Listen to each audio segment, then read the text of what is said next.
رسول اللہ صلی اللہ علیہ وسلم نے فرمایا، جب اہل جنت جنت میں چلے جائیں گے اور اہل دوزخ دوزخ میں چلے جائیں گے تو موت کو لایا جائے گا اور اسے جنت اور دوزخ کے درمیان رکھ کر ذبح کر دیا جائے گا۔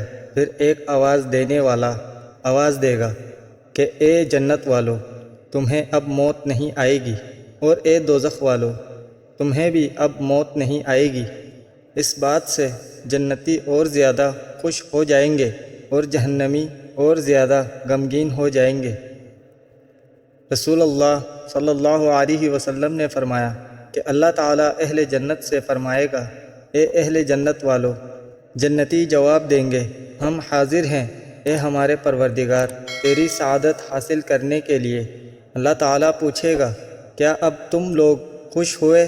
وہ کہیں گے، اب بھی بھلا ہم راضی نہ ہوں گے، کیونکہ اب تو نے ہمیں وہ سب کچھ دے دیا جو اپنی مخلوق کے کسی آدمی کو نہیں دیا۔ اللہ تعالیٰ فرمائے گا کہ میں تمہیں اس سے بھی بہتر چیز دوں گا۔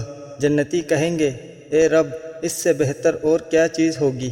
اللہ تعالیٰ فرمائے گا کہ اب میں تمہارے لیے اپنی رضامندی کو ہمیشہ کے لیے دائمی کر دوں گا، یعنی اس کے بعد کبھی تم پر ناراض نہیں ہوں گا۔ آپ حدیث سننا پسند کرتے ہیں تو ہمارے چینل کو ضرور سبسکرائب کریں اور گھنٹی کے بٹن کو آل پر سیٹ کر دیں تاکہ ہمارے تمام نئے آنے والی احادیث آپ تک بر وقت پہنچتی رہے۔ شکریہ۔